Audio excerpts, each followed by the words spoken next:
All right. So our guest speaker for today is no other than the amazing Pooja Adam. Pooja Adam is a consultant, an image consultant. She's also the creator of Style by Pooja.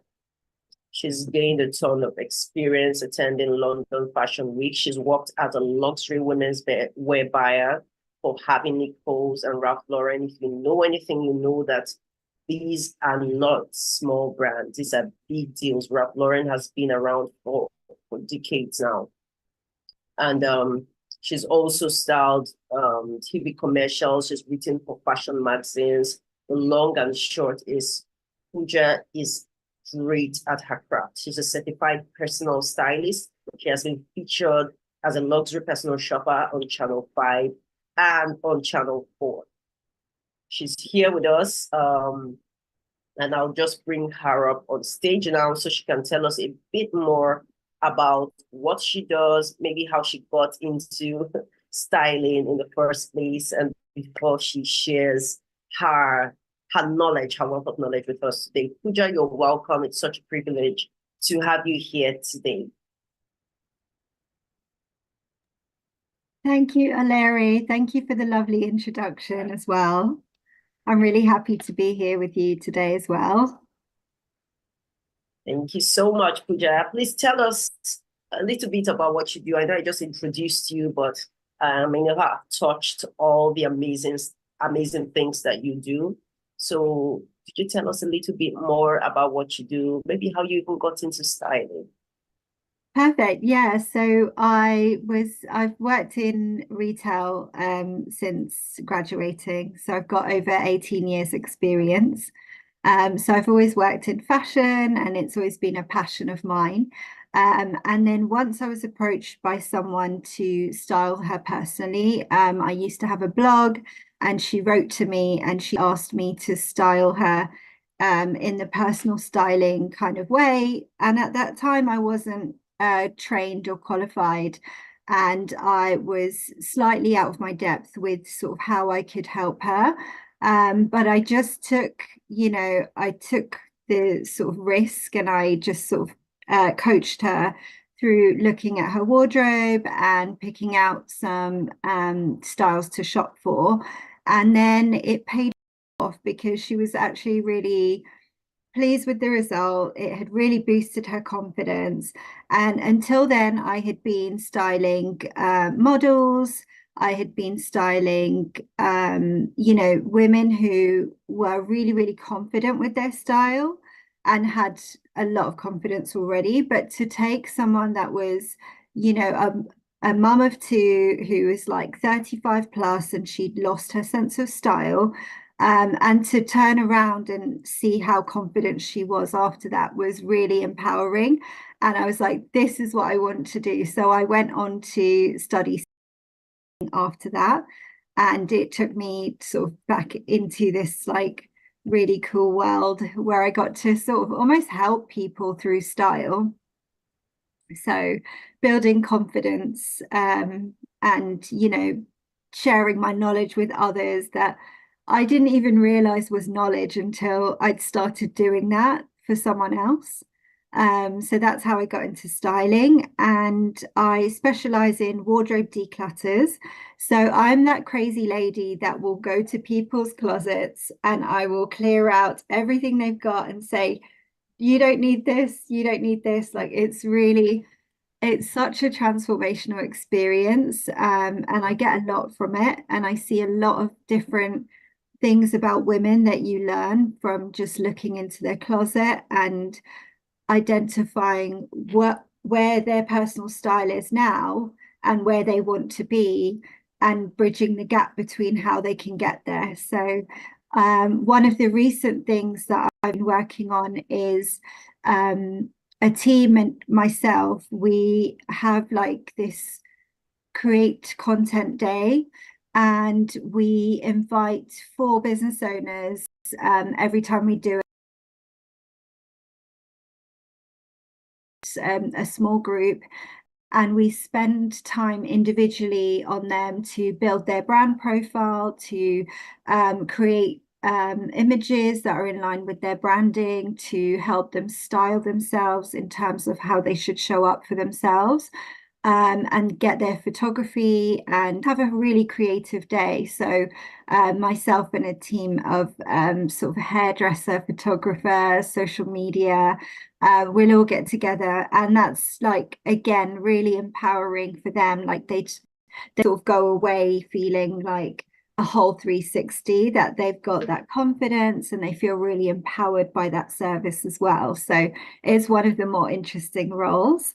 I also specialize in luxury personal shopping, as you know from the names that you've mentioned. And yeah, that's the things that I work on the most. Oh, thank you, Pooja. Thank you, Pooja. Thank you so much for sharing that with us. It's one thing to do something. It's one thing to have a career. It's one thing to have a business, and it's another thing to love what you do. And I just love the way you talk about what you do. I can see the passion. I can see how much you love and enjoy what it is that you do, and it's very, very beautiful to watch. Thank you so much for coming on here to share your knowledge with us again. I'm so excited for what we're going to be talking about today. So, ladies, we're talking about capsule wardrobe today, how to build a capsule wardrobe for success. And I just want you to leave in the chat. Have you ever heard of the term capsule wardrobe? Is this the first time you're hearing about it? If you've heard about the term capsule wardrobe before, leave a yes in the chat. If you haven't heard about it, leave a no in the chat.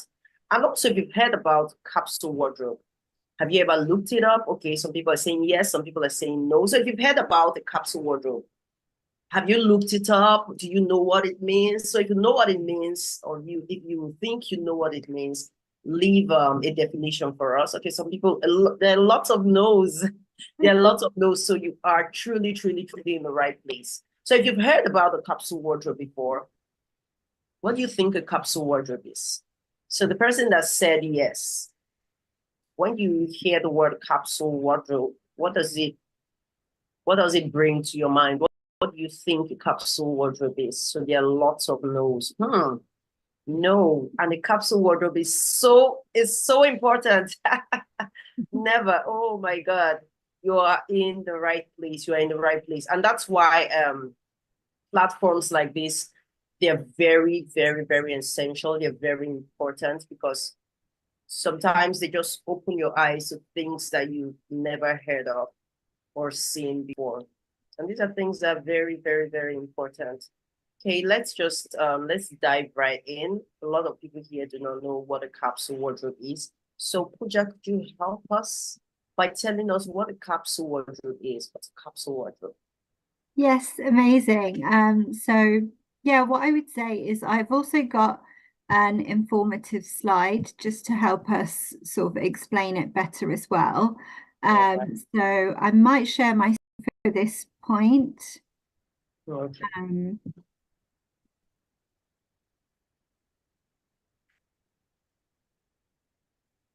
So I'm sharing my screen. I'm going to talk you through what is a capsule wardrobe. So can you see my screen properly? Yes, we Okay, can. great. If you can see Yeah. her screen, please leave it in the chat. Hope everyone can see her screen. Hope everyone can see her screen. Yes. We can all see your screen. Okay, great. So to start off with, one of the best and earliest concepts of the capsule wardrobe was by Donna Karan. So she released a 7 Easy Pieces collection in 1985.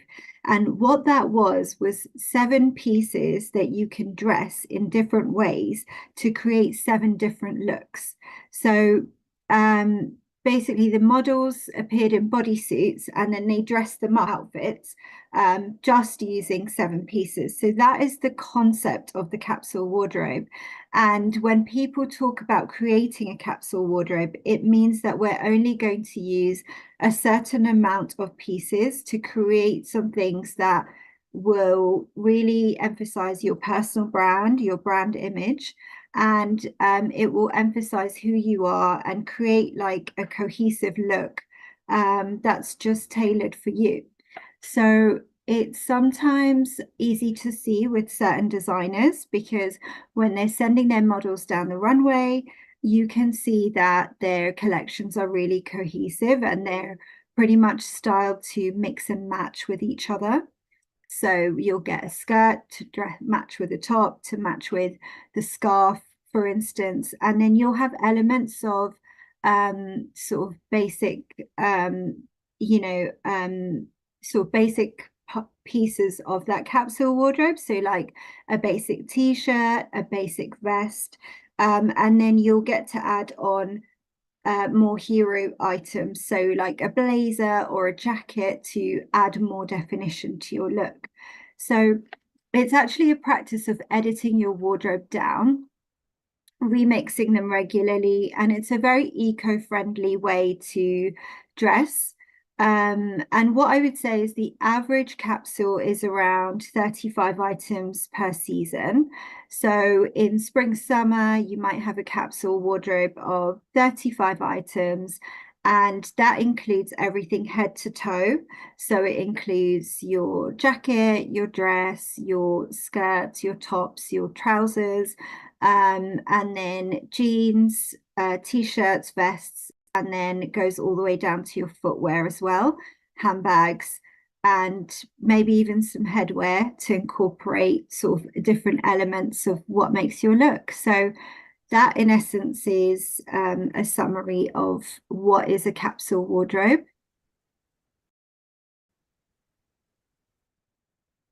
So I hope that answers your question, and wanted to know if there's any more on that, or if we wanted to go on to the next one. Yes. I think you've properly broken down what a capsule wardrobe means. So those people here that haven't heard about a capsule wardrobe before, I'm sure we're all clear now on what a capsule wardrobe means. So now that I understand what a capsule wardrobe means, how important would you say a capsule wardrobe is in the life of a female leader? So someone that's busy, maybe she's in the C-suite, you know, she's an entrepreneur, a busy entrepreneur with a thriving business. So how important would you say capsule wardrobe is to such a woman? Great. So what I would say is there are some main real benefit capsule wardrobe. So one of them is to enhance your professional image. So when you work with a stylist to create your capsule wardrobe, it will help to enhance your professional image, and it will really help to boost your confidence. So it's a confidence boosting kind of project to work on your personal style. You get to look at yourself in the mirror, you get to review what you look like and what other people can see. That's where I come into it, and I help you realize what other people are seeing when they look at you. And it really helps sort of boosting your confidence, and also it gives you time efficiency. So if you're these people that sort of getting ready to get dressed and get out of the door, you've got a tight schedule, you wake up at 6 a.m., you need to be out of the door by 6:30, you know, your work calls for it, or you have to travel for work, and you know, you don't have a lot of time to think about what to wear in the morning. If you've worked on a capsule wardrobe, it's actually one of the huge benefits of having one, because you know that your pieces will seamlessly work with each other. So it will be much easier to get dressed in the morning through your capsule wardrobe. So it enables time efficiency.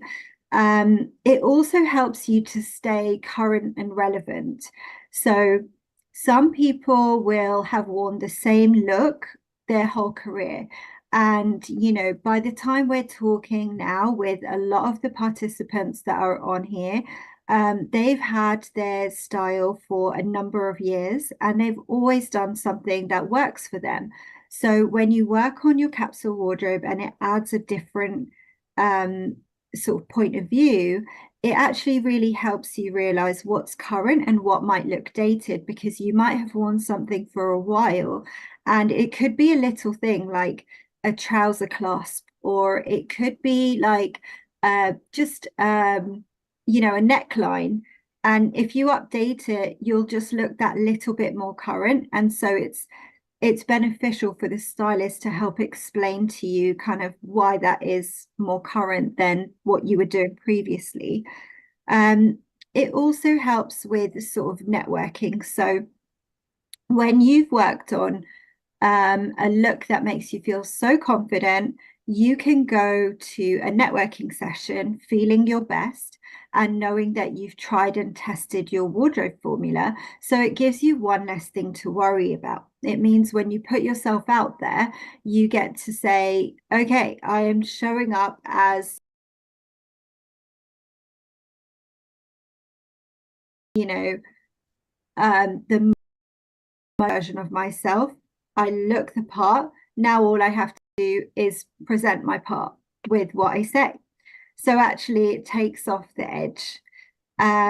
It's also very beneficial for personal growth and development, in the sense that you can work on yourself and build your confidence by wardrobe.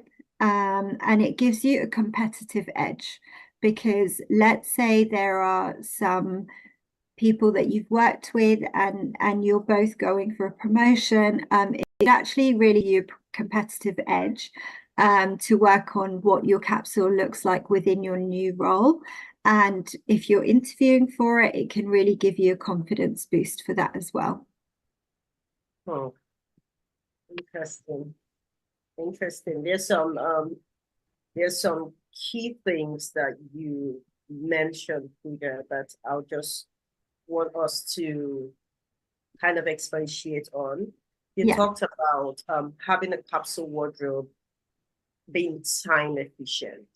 Yeah. It helps in time efficiency. And I think it's a very important part, because personally, there are things I just do not want to worry about, right? There are things because I just do not have the time to. I just do not have the time to worry about things that I am not proficient at. And a good example would be last month, I decided to take my YouTube seriously after having struggled for, I mean, the whole of last year. I struggled the whole of last year, the whole of this year, because I was trying to do it by myself. I was trying to do YouTube by myself. So I was trying to, you know, record myself, edit the videos. And Pooja, it was just such a strenuous task for me, because I hated it. I hated it, that time that I could put into things I really enjoy, I was putting into things that just drained me. So I decided, you know what? I'm going to get someone to help me record my videos and edit them. And you would not imagine how just that change freed up so much of my time, so much of my time. And it helped me even become more efficient. I could film more videos in a shorter period of time because I didn't have to worry about editing them. I had someone else to handle that. So I want you to touch on this time efficiency, because again, as female leaders, most of us here are very busy women, and how excruciatingly painful is it that anytime you have an event, anytime you have something important, you have to dig through your wardrobe. You have to spend hours and hours and hours sifting through your wardrobe. So I want you again to, how really does a capsule wardrobe help a professional woman, a woman in leadership, really manage her time?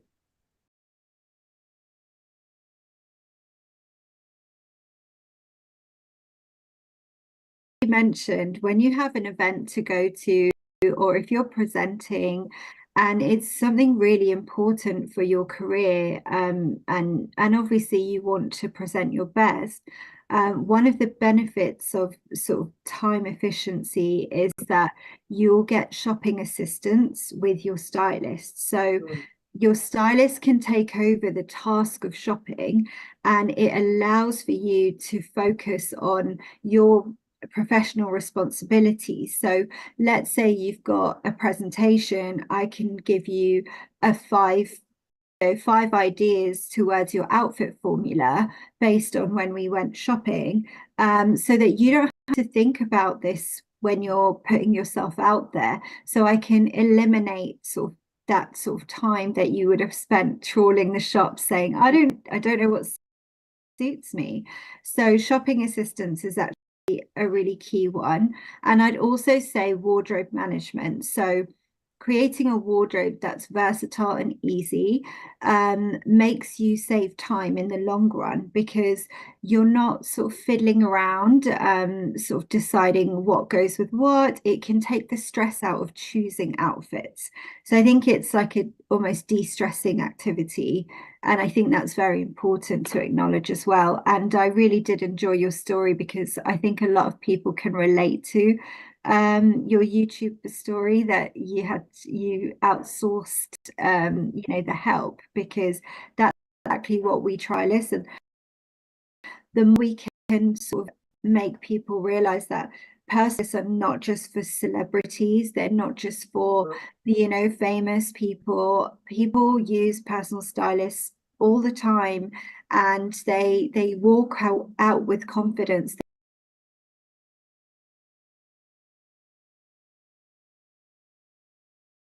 They can actually, save time, like you said. So yeah, that's my answer on that. Please, if you can hear any crying, it's my little nephew. Sometimes he just barges in. So anybody crying, my little nephew. Thank you so much, Pooja, for that. That was really that was quite insightful. And then you mentioned something again. You mentioned networking, and I think that's such an important aspect of our branding as female, because I think about a client that I worked with last year / early this year.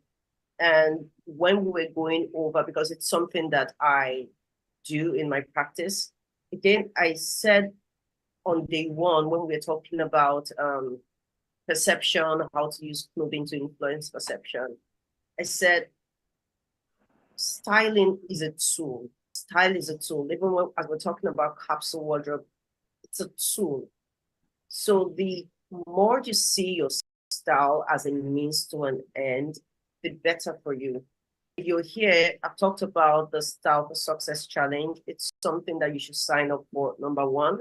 If you're a woman at a high level, that you know your time is very important. You don't want to spend time thinking about what to wear, how to mix and match things. Or you're here, you have a full wardrobe of clothes, but you never have anything to wear.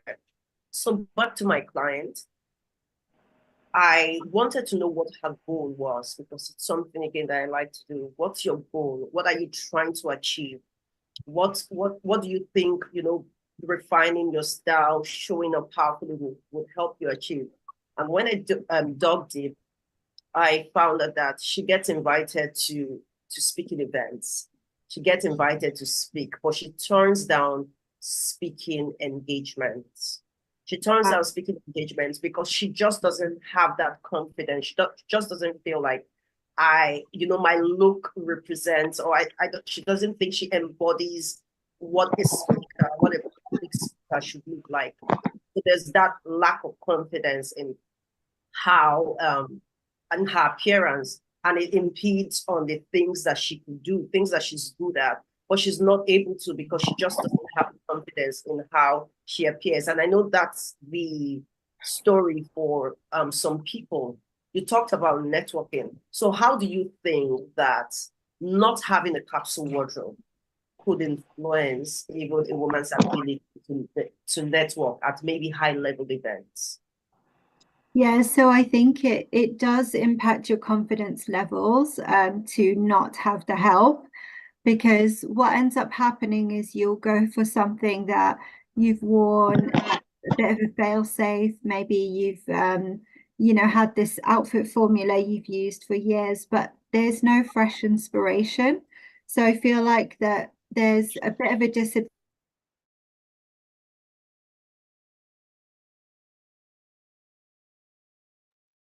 Hello, sorry, that just muted me.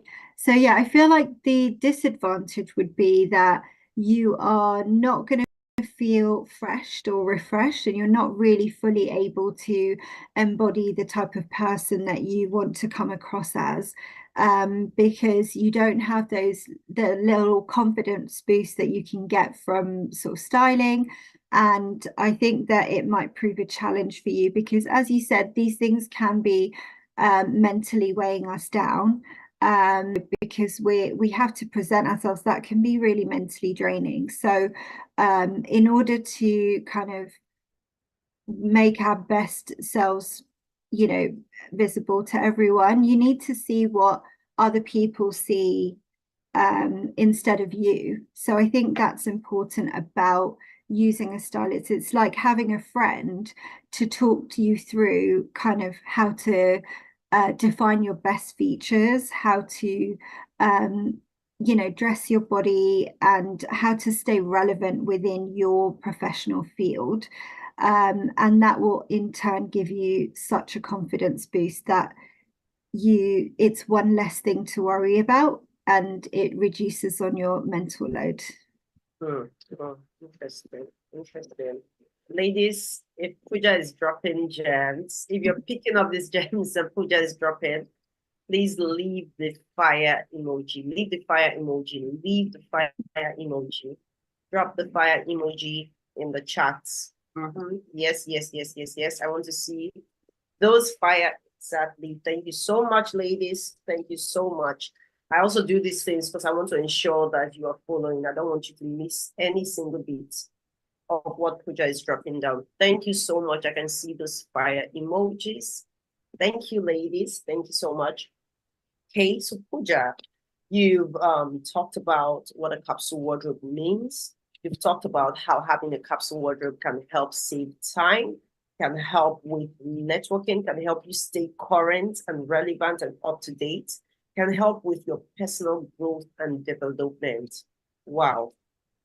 My next question would be, how would you say that you can use a capsule wardrobe? How can a capsule wardrobe act as a tool in building personal brand? Because these past days, Pooja, we talked about personal brand a lot. And we talked about the concept of personal brand not even being limited to just people that have personal brands online.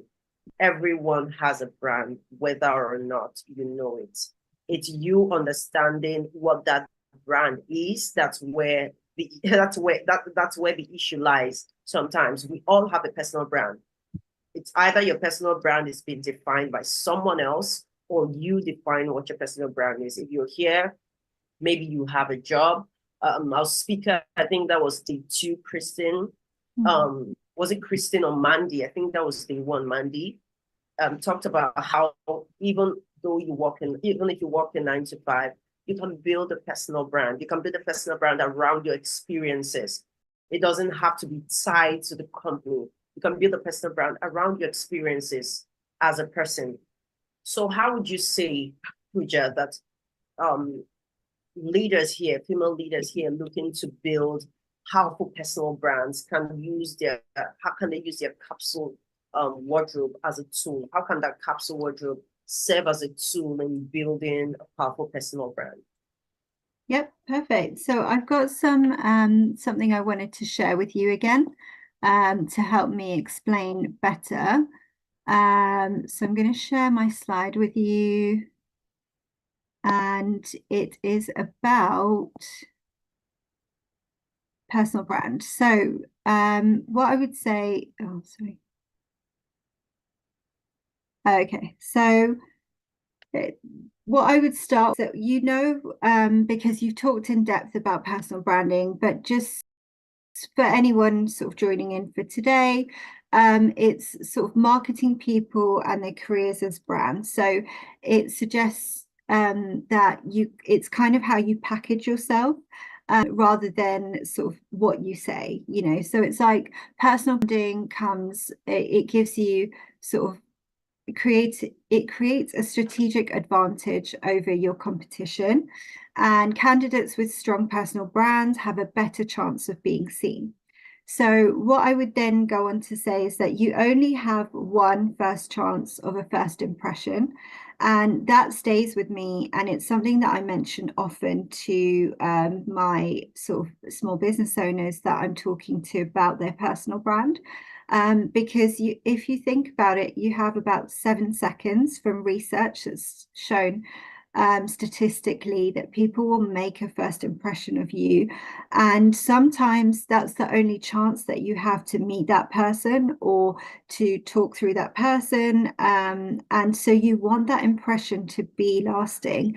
And so why can't we incorporate appearance into that and enhance it so that we could take your look to the next level? That way people can actually say, she looks polished, she looks like she knows what she's talking about. Her earrings, there's something about you. There's something about your earrings. There's something about the way she's done her hair that day.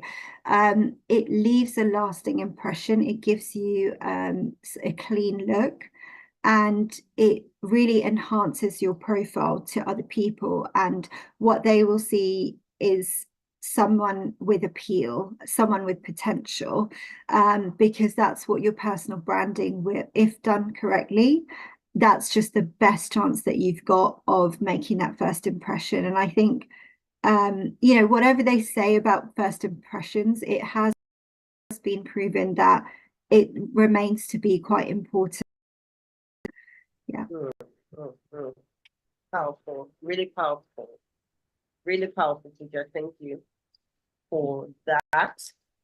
Since we brought the concept of personal branding, sometimes, Pooja, there are people that think, especially with, I think before people started talking about things like authenticity, there used to be this narrative of fake it till you make it.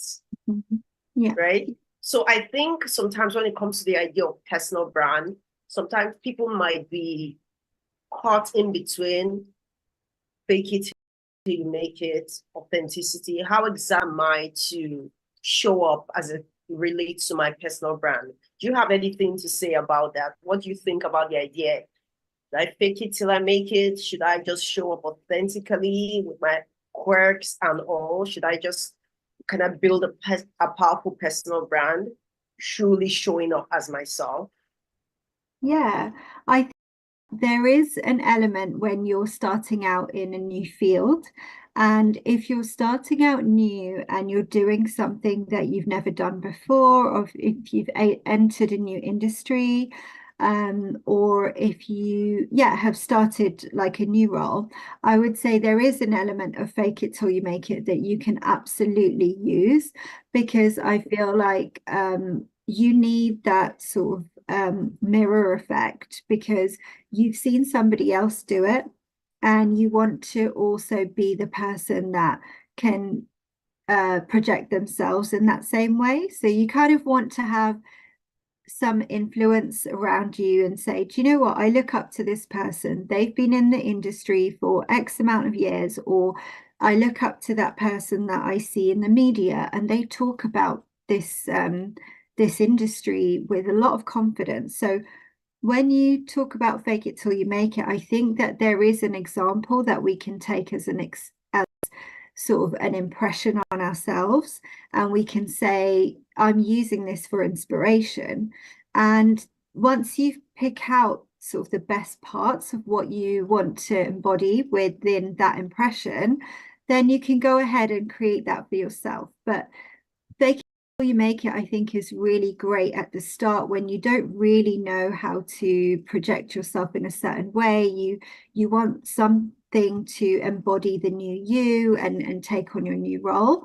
But it's important to consider who you are, add in your own personal flair, let your personality come through. The more talks you do, the more showing up you have to do. So yeah, and you'll have people support you along the way as you start to build your in front of people as well in new industry. So yeah, definitely. I've used it in my sort of situation before, because I used to be in commercial styling, which was about 3 or 4 years ago. I was in a different country, so I was in Doha, Qatar. And when I was in Doha, I had built up 3 or 4 years of experience there. So I was quite confident when I left. I had a lovely network and I had a support system around me. But then when I moved back to the UK, I had minus 4 years or 5 years experience. I was coming back to a new field. I had to prove myself again. And so I used the fake it till you make it because I felt like I had to prove myself to a new, a new kind of country, new people, new communities.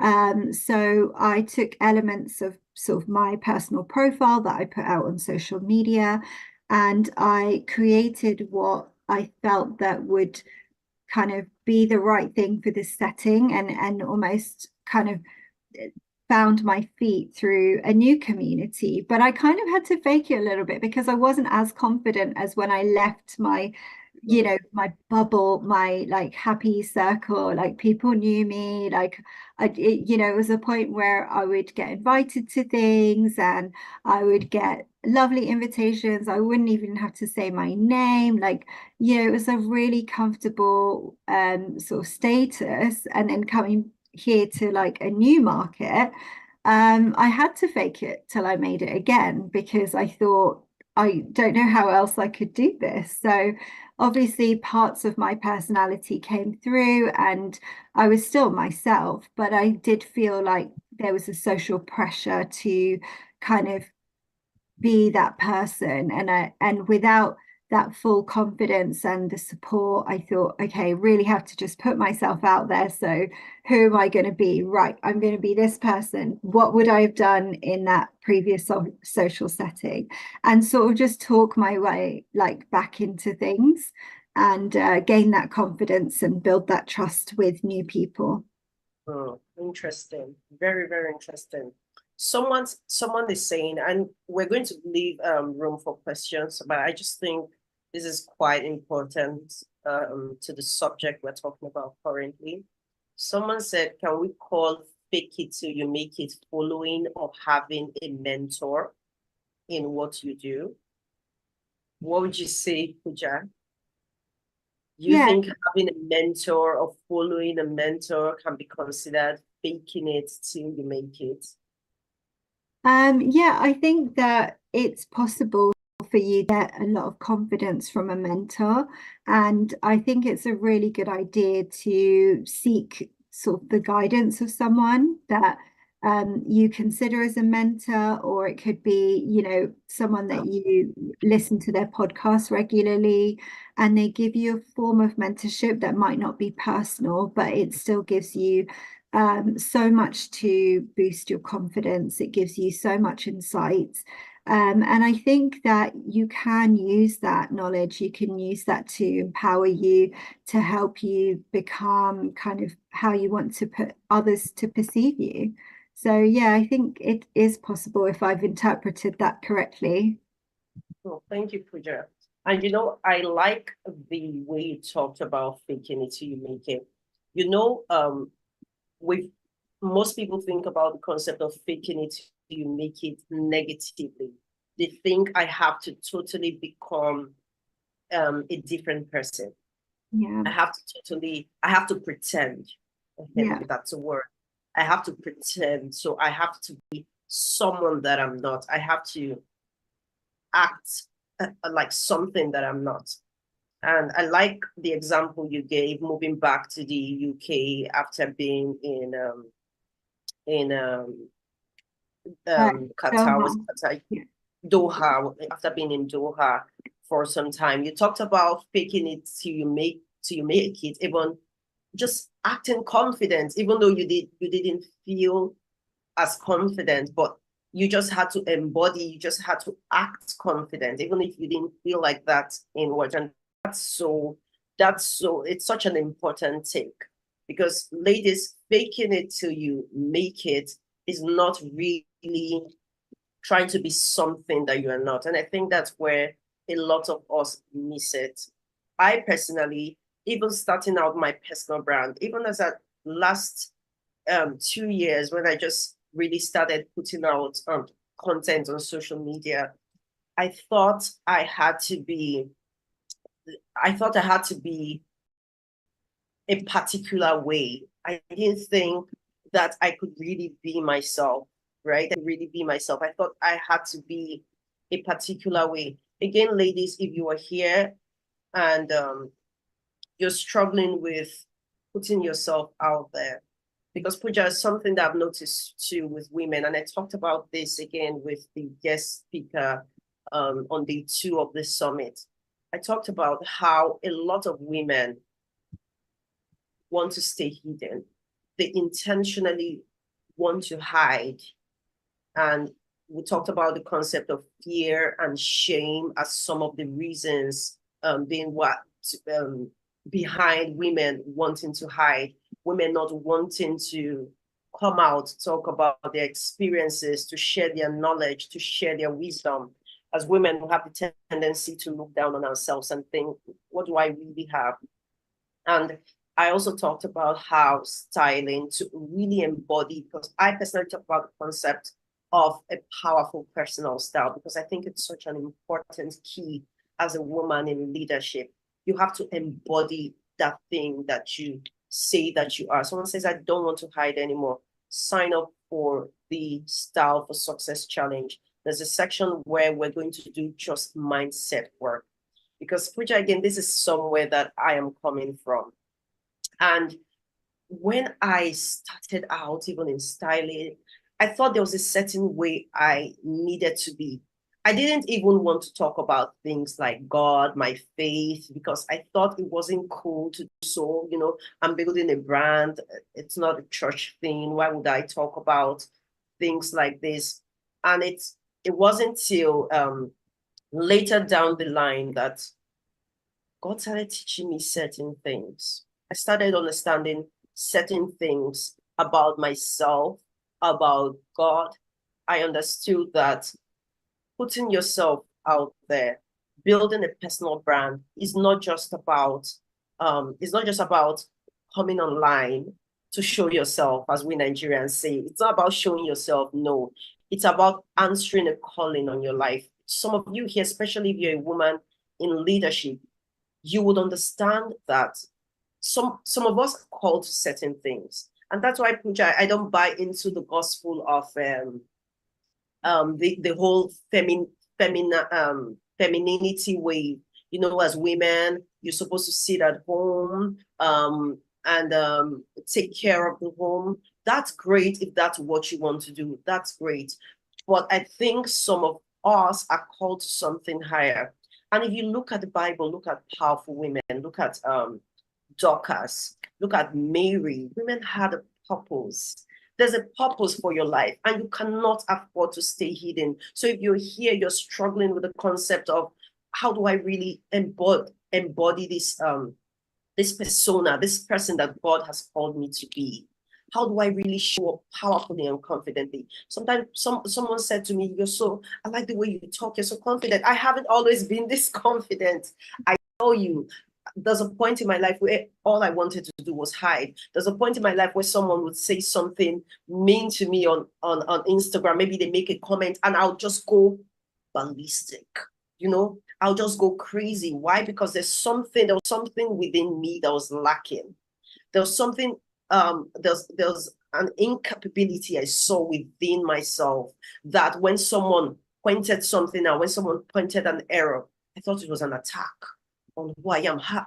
How dare this person? So you also see this incapability that I see within me. No, as women, you're called to so much more. So if your aim is to come out of hiding again, if you're tired of staying hidden, if you know that there's a value that spotlight, please sign up for the Style for Success Challenge. It's called Style for Success Challenge for a reason. It's to get you out of the rut and into the limelight. And I'm so grateful to have you here, Pooja, because you brought this concept of fake it till you make it from a very different angle.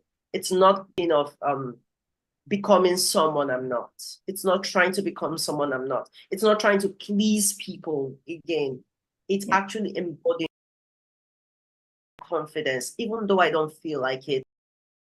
I'll act Absolutely. So powerful. Thank you.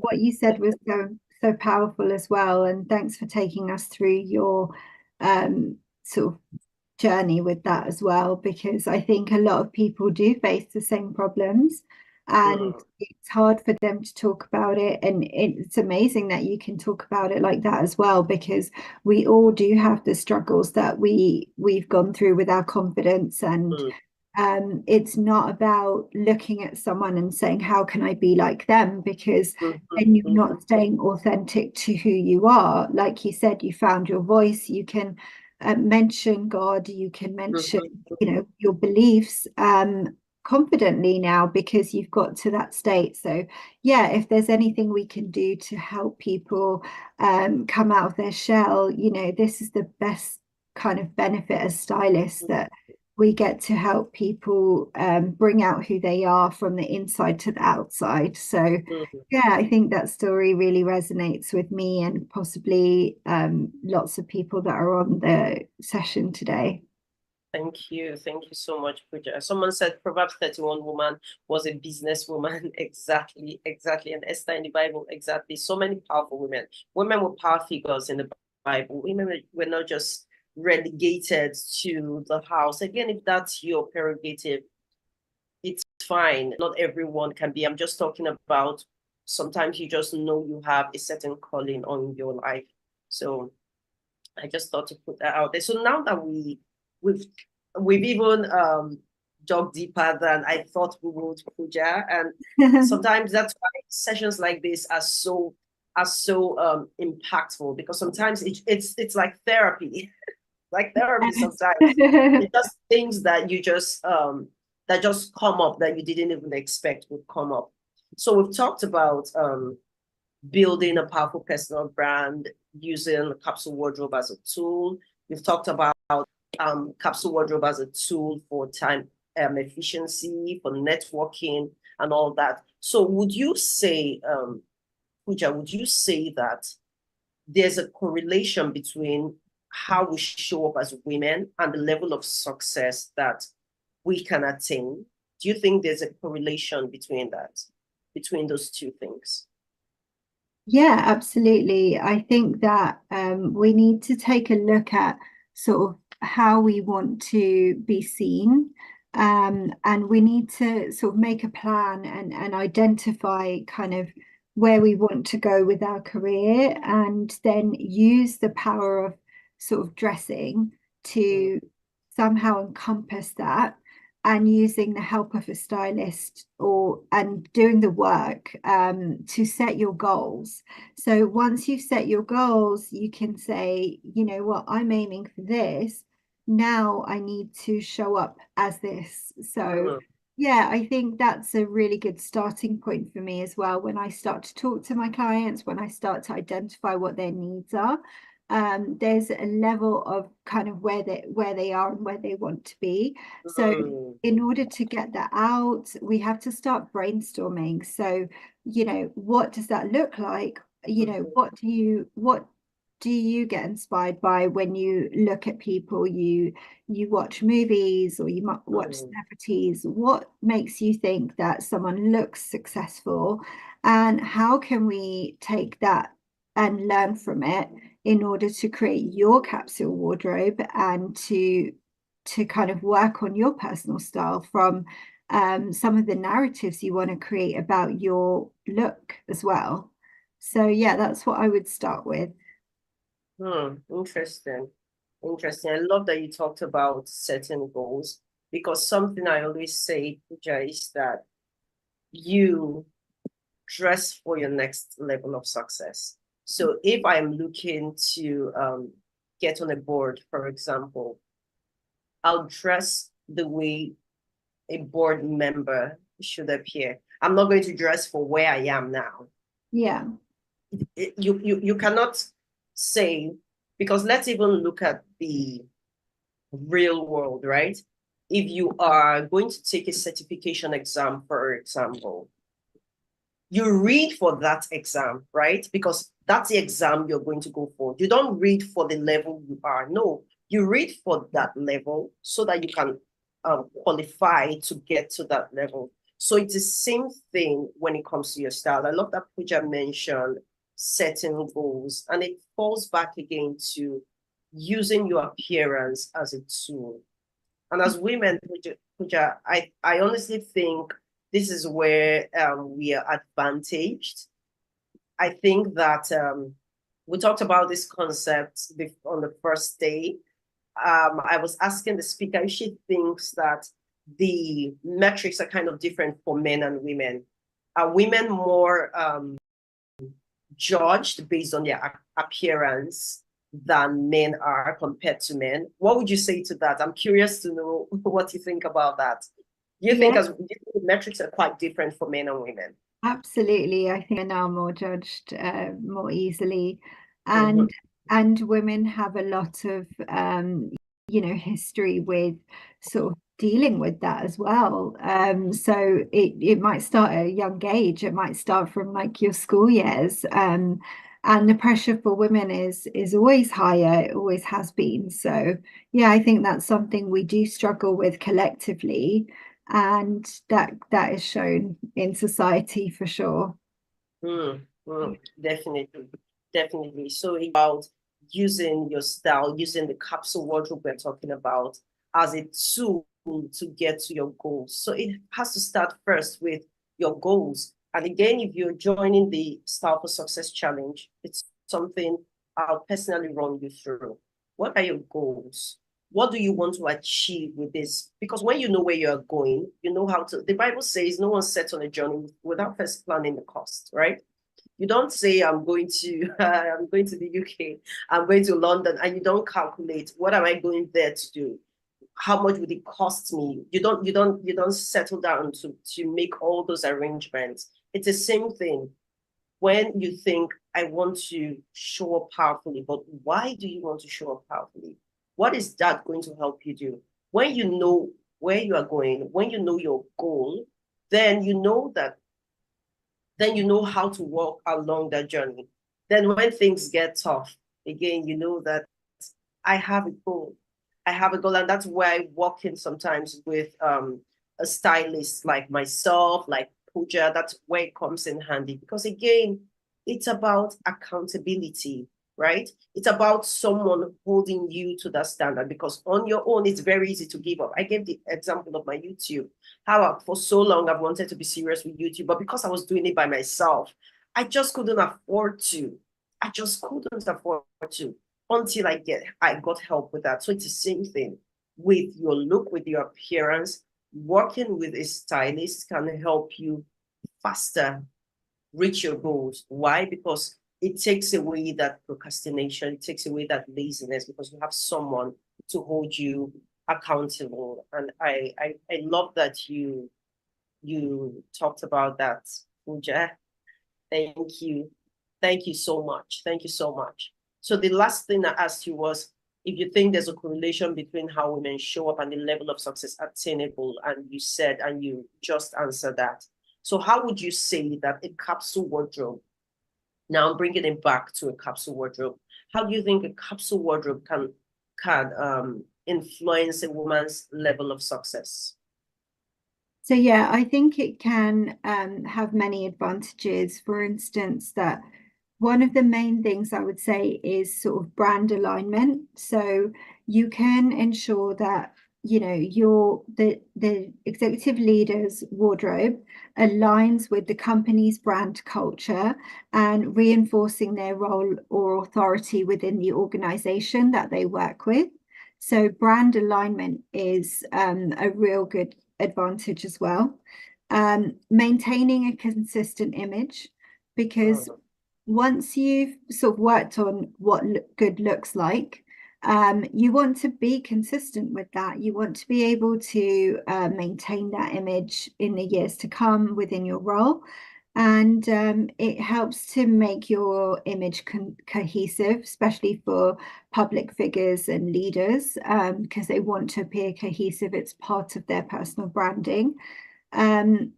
Media readiness. So, you know, people who are in the public eye, it always makes sure that you are camera ready. So you're ready, you're set. It's like you've got your personal armor on, and it gives you sort of that competitive edge as you show up for yourself. And you can actually have sort of a better impact in social settings, because if you've worked on your goals within that networking event, you can actually portray yourself as the best version of how you want to be within that event. And so it will give you that edge within professional gatherings. And it can help you forge connections, and it can help you sort of leave a lasting impression with people, because they might remember you for that. And it gives you confidence in networking. So yeah, again, you know, confidence in sort of approaching different opportunities when you meet someone, it just kind of takes the edge off a lot, especially for women in leadership they're under immense pressure. That's what I meant. Yeah. Very powerful. You talked about brand alignment. You talked about consistency, and it's something that I think it's quite important, which when we talked about this concept as well of how important it is to have a signature style, especially as a woman in leadership. Would you say that a capsule wardrobe helps to achieve that, to help you build that signature style? Yeah, absolutely. So what I would say is that it gives you the best formula that you need to create sort of that dream wardrobe for, as you said, the next level. So let's say you want to get to that executive level and you're currently working towards it. Let's work on that. Let's work on creating your look to get to that level. So it will give you that a huge competitive edge. Yeah, I agree. Definitely, I agree, because you talked about a capsule wardrobe saving you time, and that's what a signature style basically is. It's something that saves you time. It's something that saves you that brain work, having to figure out what do I need to combine with what? What do I need to combine with what? So I think that capsule wardrobe helps with that outfit formula where you just know what pairs with what pairs with what. Because sometimes as women, the problem that you have, sometimes even when I work with clients, they are surprised even the combinations that we can create from their wardrobe. Again, this is a reason why you should sign up for this Style for Success challenge, because again, we're going to be working first with what you have in your closet. So sometimes you do not know the potential that you have in your closet, right?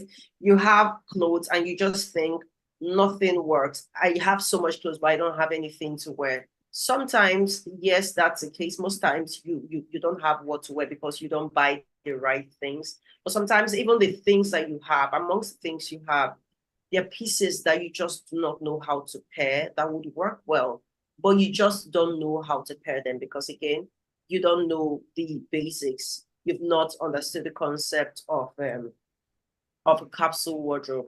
So yes, it makes sense what you said, Pooja. It makes so much sense about the capsule wardrobe being a significant aspect of a signature personal style.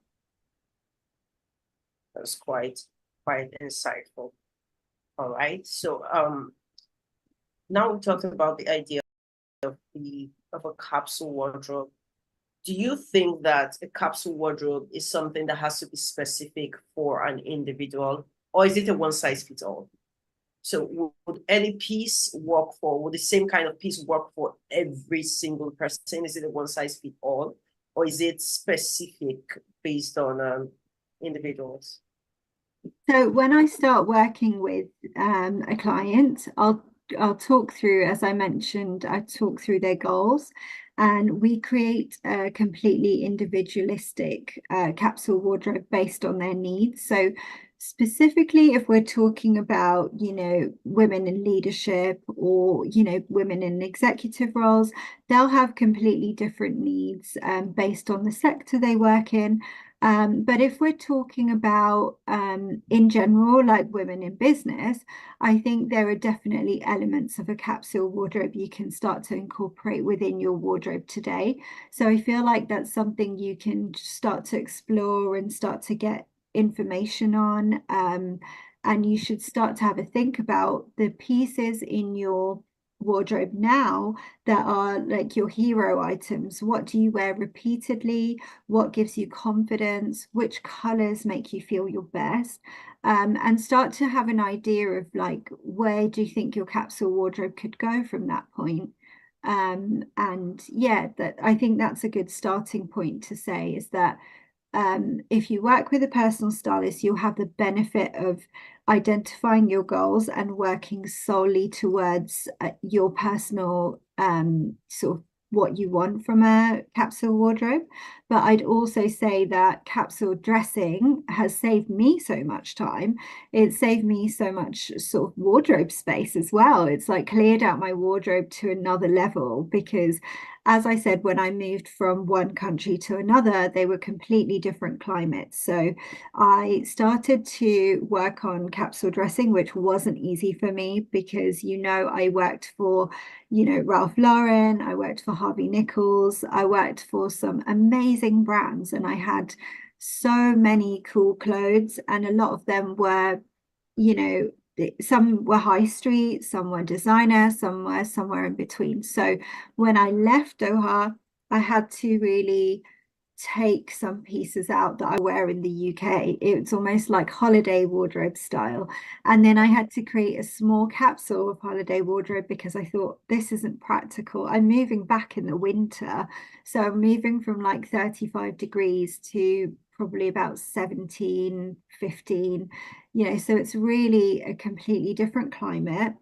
We only have like a few months of summer here. So what do I really need? And so I had to have a reality check with myself.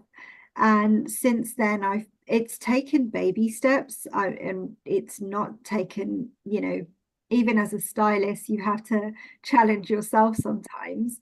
But actually, once I got there, I remember this time last year, I had like a 35-piece capsule for summer, and I had everything I needed. So I had something for work, I had something for my personal life, I had something for any social engagements, evenings out, and in case the weather got really hot, and I had some nice dresses on sort of backup. So then I minimized my shoes, and I was like, okay, how do I make this work? Simplify them. Look at the shoes that are so flamboyant, I can only wear them sometimes. Let's refine them. Let's refine them down. I don't need pink peacock feather shoes for my capsule wardrobe. They are either going out or they're going to be part of my everyday wear, which doesn't make sense. So I just sort of learned how to minimize. And since doing that, it's simplified my wardrobe. It's created a lot of space in my wardrobe. And I also encourage everybody to start doing a one in, one out policy. it makes a huge difference, because what I would say is to explain this policy. It's a way to help you minimize your wardrobe and what's in it. And especially if your wardrobe's causing you stress in the sense that you don't know what to wear in the morning. So what you could do is, next time you buy a top, take a look at all your tops and remove one when you bring a new one in. It's very simple, it's easy to do, and it will help you realize what you're not wearing anymore. So this time it might be you remove one top, but 2 months down the line, you might remove 3 tops, because you're like, let's be real, I've done this exercise a few times now, and I've actually learned something about myself. This shape doesn't work on me for some reason. I don't wear it that often. So let's try and take those out, give them to friends, family, charity, try and do what you can. And try to those baby steps, because what you're left with is some really key items that make you feel confident. They kind of create your brand image that you've currently got for yourself. They make you feel powerful. So have a look what's already in your wardrobe and identify those pieces for yourself. I also have another tip on this, which is to put all your hangers one way, and at the end of the day, when you put something back into your wardrobe, or you haven't worn it or something, turn your hanger the other way round. So you'll have some hangers facing this way, some hangers facing that way. And at the end of the month, put a little reminder in your diary and check to see which way the hangers are facing, because it's a reality check to see what you've actually worn versus what you actually haven't worn. So that's a really good starting tip as well on creating those wardrobe heroes that you go to time and time again, and you're like, these are brilliant pieces. Why would I need all this excess that's kind of just cluttering my wardrobe, adding stress? I don't know what to wear, and it's just kind of not serving me. So why don't we just put them aside and decide whether they're right for me, try them all on, and then assess whether they're part of your capsule, whether you should upgrade them. Oh, yeah. I just stole that tip from you, Pooja. Thanks for that. Yes, you're welcome. Yeah. Thanks for that. Someone said something, Pooja. Someone said, I think the cost of certain items also limits one in formulating design that meets the brand that they are trying to create. Should I answer this, or would you want to answer this? Yeah, I feel like we should both answer this, because I think there are two perspectives that we can give to this. So what I would say is that people perceive the fact that when you're well dressed, that you might have spent a lot of money on outfits. Now, this certainly isn't the case, because as I told you guys, I was starting fresh when I moved back to the UK, so I didn't necessarily have a budget. I mean, on that we both started our businesses. You don't have a lot of sort of cash to put towards sort of new outfits. You don't have to put towards things. So you'll probably have like a cool outfit on your branding, and then everything else is like, okay, I have now a networking event to go to that to go to. And it's expensive even for people with lots of money to reinvest into their wardrobe. So I would say that the first thing I want to reassure you after doing hundreds of people's wardrobes is to say that you don't have to spend a lot to look good. You can look good with whatever your budget is, and that's what personal stylists specialize in. I will first straight up ask you what your budget is, and then once we've identified your budget, we can go and shop for it and get what you want within that budget scale. So that's how I would answer, is that when you declutter and you replace, it doesn't mean that you have to look out for pieces that are, designer, but what you are looking out for is long lasting quality pieces.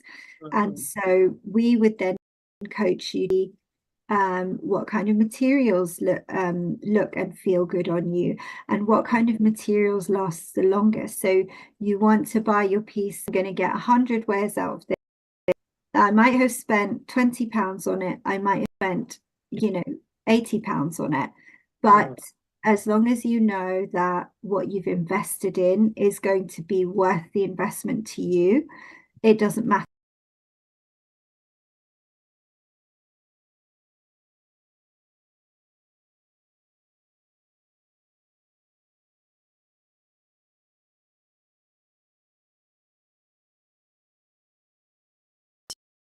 Is with terrible styles, right? We will have terrible styles. So you can have a ton of money and shop really expensive things if you do not know the simple concept of pairing your outfit together. If you don't know what works for your body type, if you don't know what works for you, then you're just going to have a wardrobe full of expensive clothes and still not have anything reasonable to wear. So having great style, having a functional wardrobe is not about how much you have to spend. And you notice this too, because as a stylist myself who helps my clients to shopping, I often say that there's a concept of it's better to invest in more expensive pieces because expensive equals better quality, but it's not always true. It's not always true.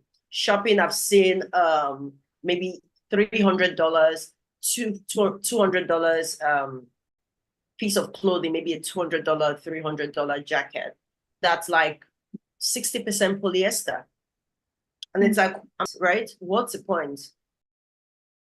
I'd rather buy a $40, $30, 100% polyester than spend $300 on a 60-70% polyester, right? Yeah. So it's also, again, the knowledge of fabric as well. It's also the knowledge of fabric.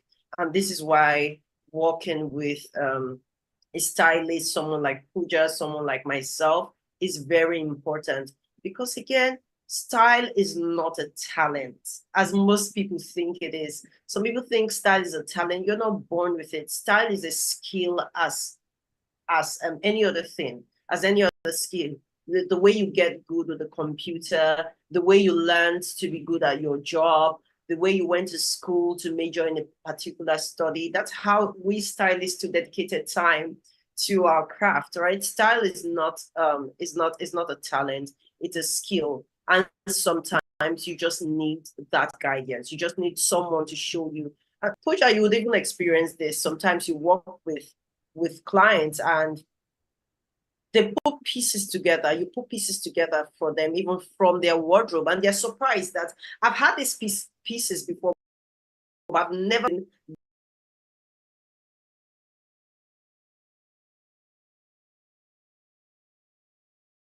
This is something that you've noticed. Yeah, it's really fun actually when that happens because they surprise themselves trying and the fact that it works as well. They're like, wow, how did you do that? Exactly. I have a client that we tried. She's never thought of colors, like putting two different colors together. She's always thought of colors in the sense of one color. So maybe I'm wearing black, I can just wear a pink jacket. But she's never thought of colors as having two different contrasting colors, maybe pink and green. When we put something like that together, she was so surprised. She was like, wow, I've had these pieces for so long, but I've never thought to put them like that.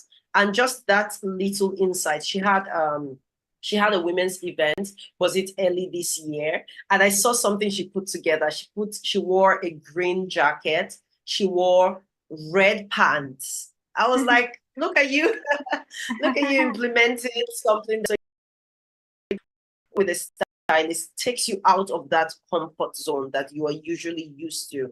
So it opens your eyes to new perspectives. It's never about money.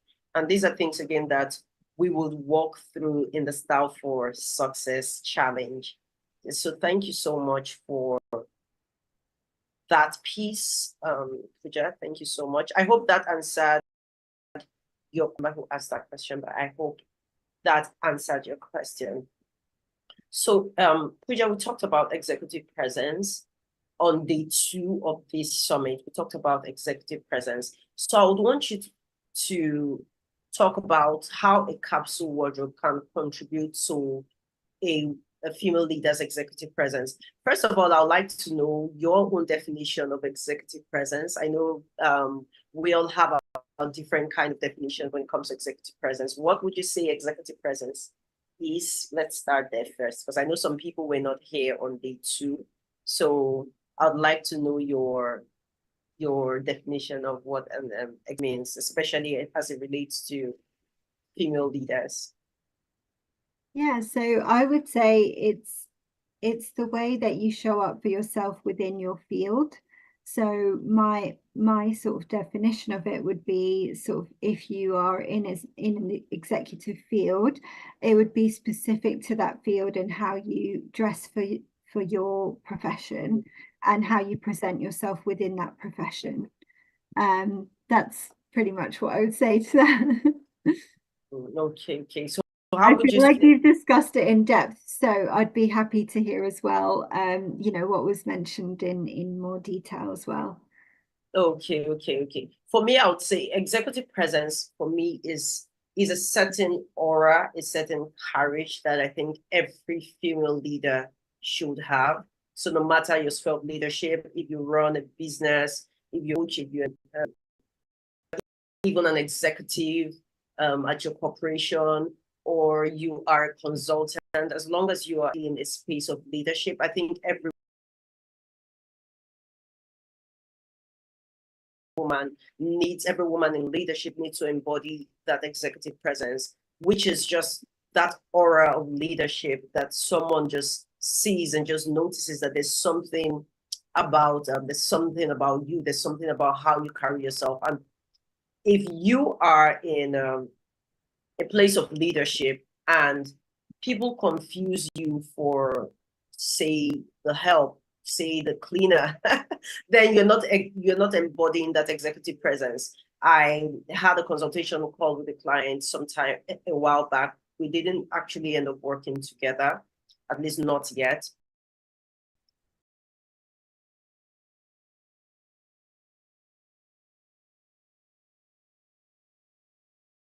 But she talked about how she's really successful. She handles an entire team, but she just doesn't get that respect from people. When people see her, when people are meeting her for the first time, even if they've been even though they've been in communication, maybe on the phone, but when they see her in person, they're like, "Oh, go call me your boss. Is your boss in?" Not knowing that she's the boss. Wow. And she said it gets her so upset. It gets her so upset that, oh, is it because, if it's a man, you wouldn't act like that? And I said, no, it's not really about a man. There's a way that as a leader, especially as a female leader, there's a certain aura that you're supposed to have. There's a certain aura about you, that there's a certain way you're supposed to carry yourself that just tells someone that just any other random here, I'm the boss, right? So if someone is confused, the cleaner, or just someone random, then there's an image misalignment.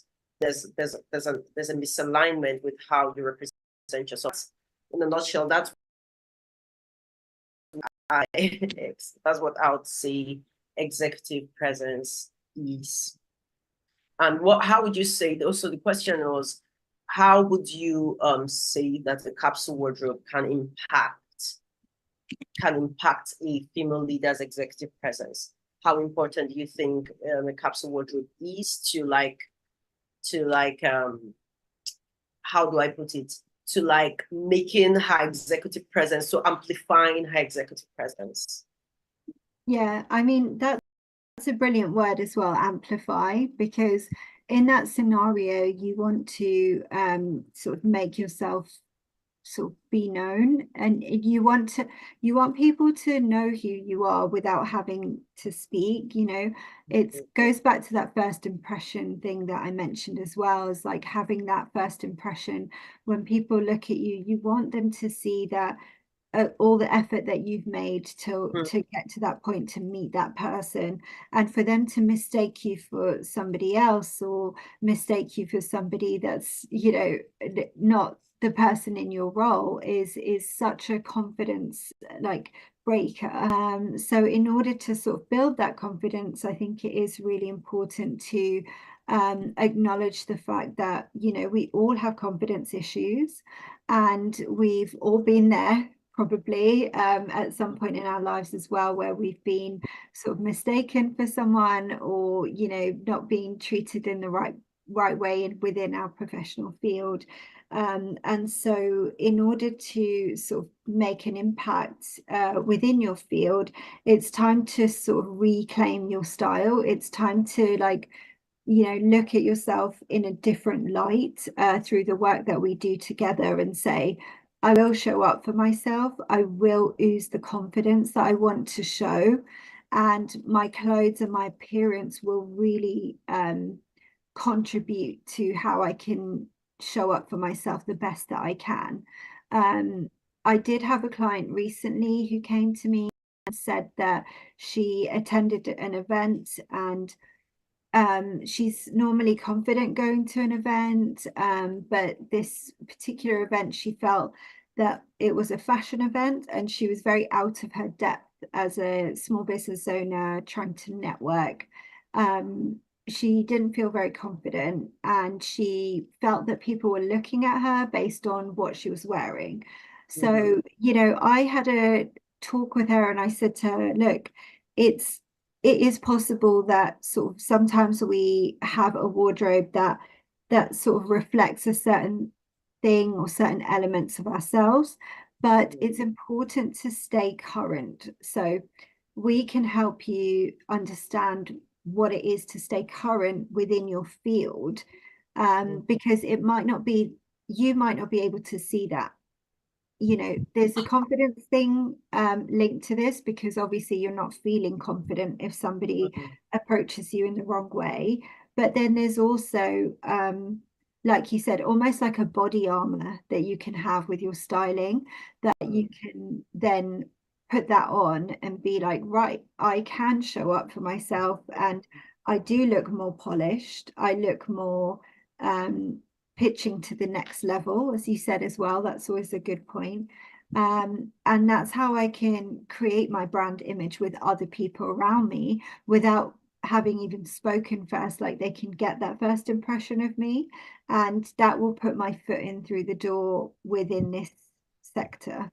So I think that you kind of need a bit of a brand alignment, and it's where I say, we would look at your company culture and look at sort of the brand, and kind of what are the things you want to reflect within your wardrobe that will encompass sort of working with them, and where you want to be in the next level of your role, and then maintaining that consistent image. So how can I then take that forward, and how can I use the power of styling to create that look and to boost my own confidence within that setting? And I think it is possible to do both. Interesting. Thank you for that, Pooja. Thank you. So what strategies would you advise a female leader to employ if she's trying to create a professional capsule wardrobe out of her already existing wardrobe? What do you have any strategies, if two or one, even one strategy that someone here can employ if they're just looking at their wardrobe? Maybe they think my wardrobe doesn't have any potential, or I don't think I have anything reasonable here. There's starting steps that someone could employ, a woman here could employ, if she wants to be a professional capsule wardrobe from her already existing one. Yes, I actually prepared something that I want to share with you to help me answer this question. So if we take a look at, looking at whether a capsule wardrobe is right for you, I think you should ask yourself the following questions. So, what is your work environment like? Do you have a signature style that aligns with your leadership role? What are your daily professional activities? And sorry, what are your daily professional activities? How does your wardrobe impact your confidence and your presence? What's your budget for your professional attire? Are you open to minimizing and simplifying your wardrobe? Do you have or value sustainability and ethical fashion choices? And are you adaptable to change in your wardrobe approach? And take a look at your storage constraints, like how much space do you have within your wardrobe and what can you start to work on that's for you. And so all of this will kind of help you to achieve kind of start to brainstorm what you actually want from your wardrobe, what you want to create, and then start to pick out pieces and start to pick out sort of your wardrobe heroes, which is the things that you feel most comfortable, most professional. And you can use the power of sort of power dressing as well as an example, where you look at sort of historically, like power dressing was always about having the shoulders, standing up, having that level of authority. And I think that's a really good starting point, because it might be that, you sort of fake it a little bit with your, you wear a blazer and you kind of make yourself look, a little bit taller, your back a little bit more straight, because that could be the first step in sort of building your confidence within your own wardrobe. If you're doing the work yourself, that could be a great starting point. Oh, interesting. Ladies, please drop that fire emoji if you are picking up what Pooja is dropping. Are you picking up what she's dropping? Please leave me those fire emojis. Leave Pooja those fire emojis. Again, take a screenshot. I don't think anyone has tagged me. Have you seen any tags? Omo, have you seen any tags? Please tag me on it. Take a screenshot.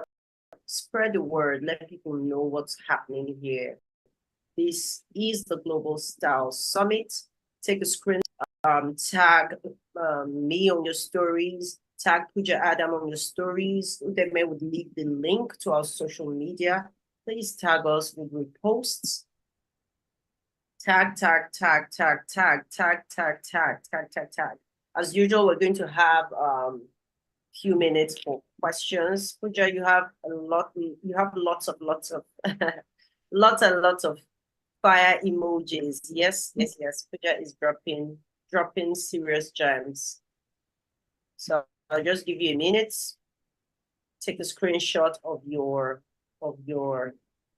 screen, post on your Insta stories, and tag myself, tag Pooja.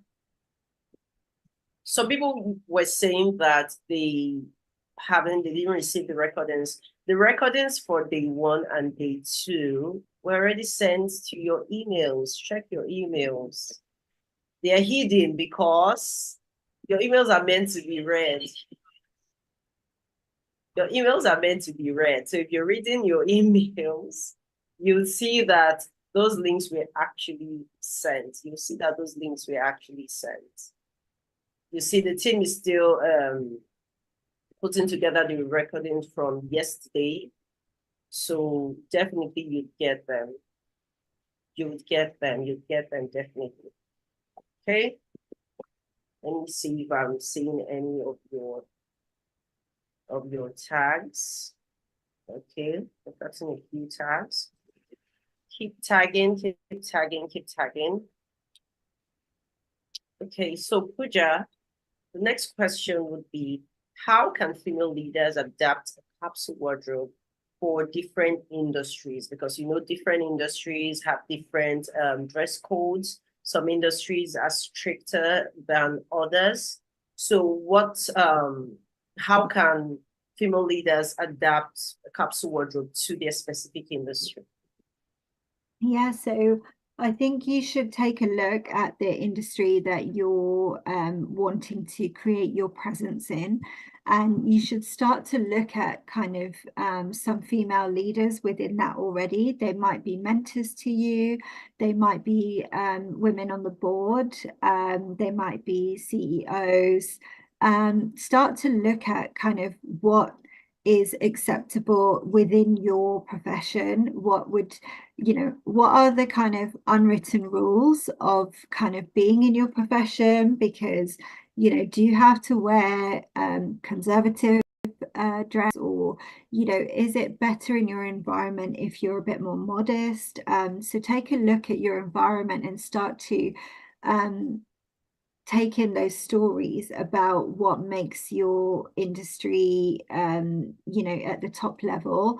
What are people wearing? And then start, if you don't have any female leaders that you look up to within sort of a new industry, why don't you start looking at TV and media personalities that are also in the field? So you can start to look at anybody within that industry that might have a social profile, and start to incorporate start to kind of have a conversation with yourself whether that's influential to you, what they're wearing, how they present themselves, because then you can start to think, is that something that I could look like? Is there something that I could take from this? And can I start adapting certain pieces into my wardrobe that I see repetitively in the sort of senior leadership team, and can that sort of carry my style going forward, and how can I adapt that to how I dress daily? So I think that's quite a key starting point to get some inspiration and to start observing kind of what's around, how you can use sort of the knowledge of like who's in the spotlight, and to try and get some ideas on what's acceptable in the industry, how does that differentiate to where you've worked before, and start to put an idea together as to kind of what would be required of you to make that sort of look possible for yourself. Very, very, very, very, very valid point. Thank you so much, Pooja. Very valid point. Pooja is going to take some of your questions, but before we do that, someone might be wondering, a couple of people here might be wondering, how do we work with you? Someone put in the comments that, how do we work with you when we're not in the same location? Don't you know most of the work we do as stylists is virtual? So Pooja, let me share my screen. I know you have a program, so I just want you to talk a bit about it, and then we'll take questions. So hope you can see my screen. All right. So Pooja, if you could tell us a little bit about your program, Styling Your Brand. Sure, yeah. So styling your brand is something that I've worked on, which is a 1 hour video masterclass. And I talk you through a presentation that I prepared to look at what is a personal brand and what is a commercial brand, depending on, whether you work for a commercial brand or whether you work as a personal brand for your own business. You can have the tools and tips that you need for how to show up for yourself. And so I talk about wardrobe, I talk about posing in front of the camera, I talk about how to create a brainstorm around kind of what looks you want to create within your personal style. I talk about what's camera ready and the do's and don'ts of being camera ready. And I talk about sort of small brands and kind of what we can learn from them to create like a little branding pack to kind of say, okay, these are the main things that I want to come across as within my branding, and to create like a mood board that you could always refer back to when it comes to your styling. So those are a little bit of the gems that I've put in there. And then I do talk a bit about wardrobe at the end as well. So it's a 1 hour masterclass, and you can have access to this through my website, which we've shared through the notes. So yeah, if this is helpful to you, do check it out through my website, and then we can talk about that. And obviously, as Olere mentioned, that I do virtual styling as well. So I talk to people and do wardrobe declutters and personal shopping sessions online. So yeah, it would be my pleasure to work with you and to help you build on sort of your own style profile as well. If that's of interest to you, just check out my details and write an email to Please me. leave the link. Odior, please leave the link to our website so people can check Pooja out. Thank you so much, Pooja, for taking out time to share your wealth of knowledge with us. This has been very, very, very, very, very insightful. Before we take questions, because of course, we are going to take questions. Yesterday, I talked to you about inviting someone, and if you invite someone, you stand a chance to win a free ticket. Both you and the person that you invited, you have a chance to win a free ticket to the Style for Success Challenge. Now, some of you here might be hearing about the Style for Success Challenge for the first time. So I just want to tell you briefly about the Style for Success Challenge. It is my 5-day style transformational challenge for female leaders who are looking to totally transform their style and dominate their industry. Now, what do you get from this style challenge? You get, number one, my ultimate power outfit formula. We've been talking about the concept of executive presence, power, perception, and it's super important to understand how to create a power outfit formula, especially as a female leader, Now it's a formula that you can copy and paste, because of course it's a formula. So it's something that when you have, you know how to create your most powerful look so that you are seen as the expert that you are. The second thing you get from this style challenge is my proven Style for Success framework. Now, yesterday or 2 days ago, I think that was yesterday, I took a poll. I asked people, how many of you decided that you work out this year and haven't till now? How many of you decided I'll lose some weight, I'll do this, I'll do that, and you haven't till now? The problem is not that you do not have the information.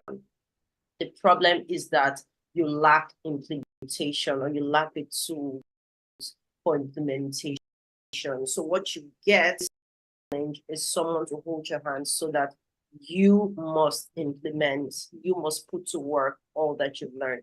So my Style for Success framework, what it helps you do is that it helps you build a wardrobe of classy pieces. It helps you ensure that you have outfits for every occasion. I know we talked about how a lot of people have clothes, lots of clothes, a full wardrobe of clothes, but yet you don't have anything to wear. It's because you do not have a proven framework that helps you successfully put together outfit combinations on rinse and repeat. And on the third part, which is a very important aspect of the Style for Success Challenge, is a mindset remodel.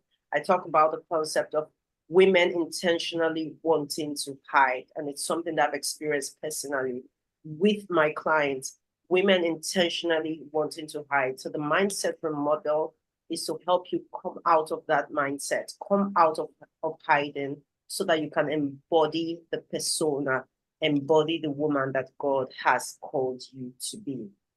Now, this challenge has 3 different admissions. It has 3 different levels. The platinum level is the first level. It costs $250, which is 210,000 naira in Nigerian naira. What do you get if you sign up for the platinum package, you get 5 days entry to the challenge. Of course, it's a 5-day challenge.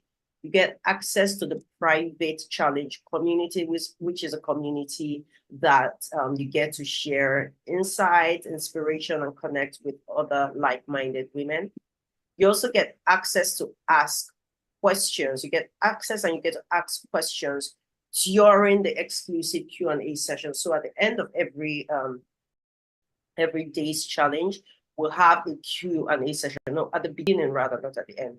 We have a Q&A session. So the Q&A session is to answer questions that you would have maybe from the previous day's challenge. Questions that you have, concerns, it's a more personalized type of thing to answer specifically questions that you might have. And then I do have my team and I will do a personalized face type analysis for you so that you can know hairstyles that be flattering for your particular face type.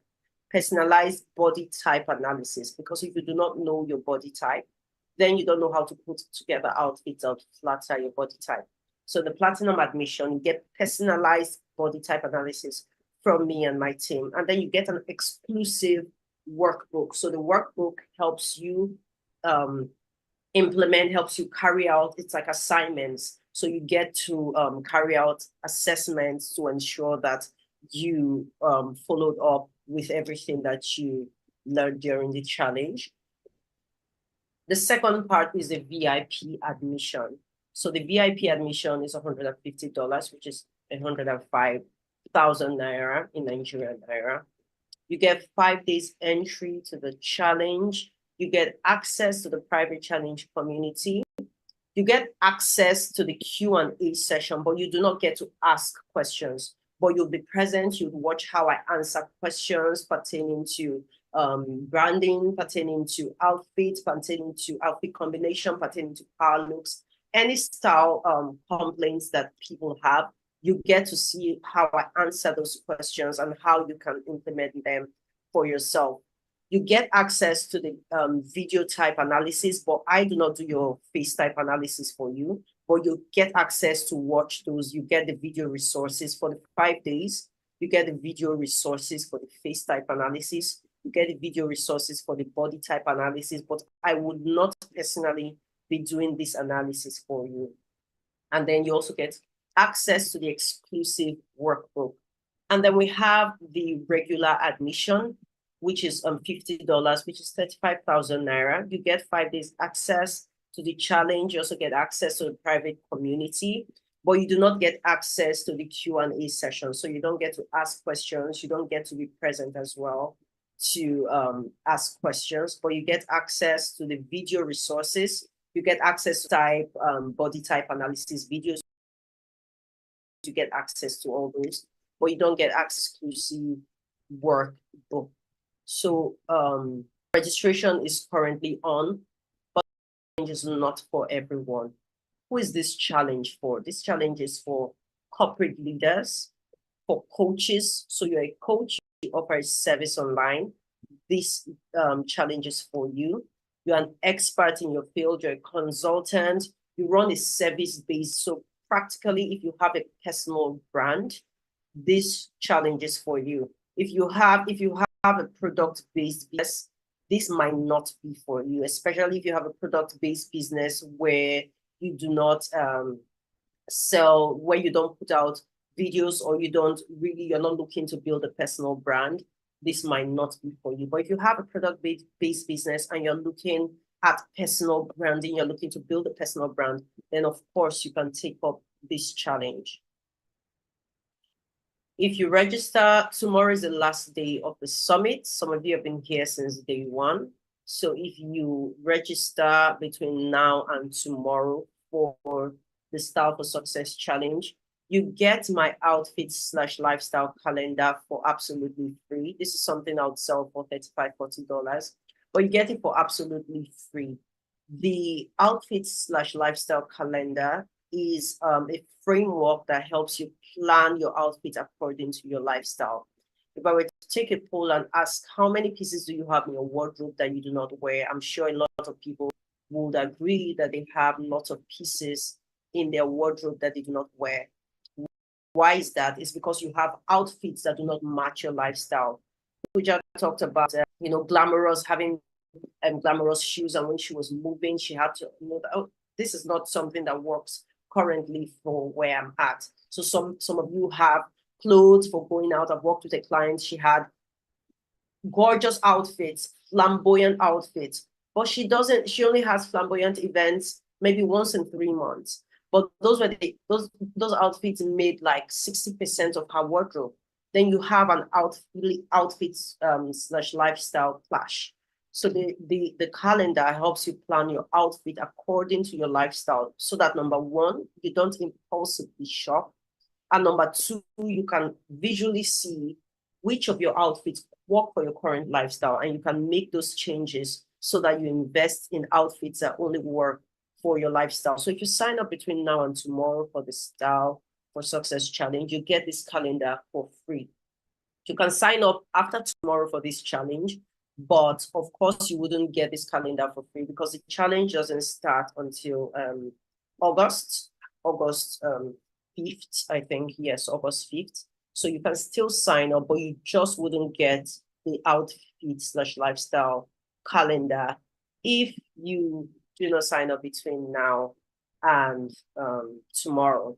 So again, you've been hearing, but implementing is where the problem lies. Implementing. Are you able to implement? Are you ready to implement? The Style for Success Challenge is meant for those that are ready to implement, those that are not just satisfied with information, but are ready to implement. So that's who the Style for Success Challenge is for. The link is in the chat. So if you're interested, go check it out and sign up for the tier that you would prefer. All right, so we'll take, I know Pooja has spent a lot of time with us. These sessions, they just turn out really interesting and really insightful. We just have so much to talk about that these sessions are not supposed to last more than 1 hour, but they last up to 2 hours sometimes because of how interesting, how interactive that they are. So Pooja will be taking some questions. So if you have any questions, if you would want to ask your question, please do so. If you would rather type it, please do so. So while we are waiting for questions, I promised that if you came with someone today, if you invited someone today, you could get a chance, you stand a chance to win a free ticket to the Style for Success Challenge. So if you're here and you came with someone, all you need to do is tag them. So tag me and tag the person that you came with, and someone from my team would take a screenshot and we would contact you. Also, put an email or a phone number that we can reach you by. As you tag the person you came with, tag me, put a phone number or an email that we can reach you by, and then we will contact the winner. We'll contact the person that we choose to give the free ticket to. All right, so any questions, please just come up. You can just put your hand up and we'll ask you to unmute yourself and you can ask your question. Or if you'd rather leave your question in the chat, please do so. Do so already. Do so already. I'm going to give, let's give 2 minutes for people to get their questions together. Again, if you invited someone, you stand a chance to win. You stand a chance to win a ticket to the Style for Success Challenge. All you need to do is tag me, tag the person that you came with in the chat. Also include your email or your phone number. All right, question time. Do we have any questions? Did you guys learn so much that you don't have any questions? Did Pooja nail it down like that? That we don't have any questions? All right, so while we're waiting for questions, tomorrow is the final day of this summit. Tomorrow is the final day of the summit, and tomorrow we're talking about non-verbal communication. You do not want to miss tomorrow's session. Please, you do not want to miss tomorrow's session. Tomorrow's session is going to be equally as amazing. Some of you have been here since day one, so you know that it's never a boring time at the Style Summit. Tomorrow we're talking about harnessing non-verbal communications for global impact. And our speaker is Kimberly Well. Kimberly Well has mentored and coached a lot of TEDx speakers,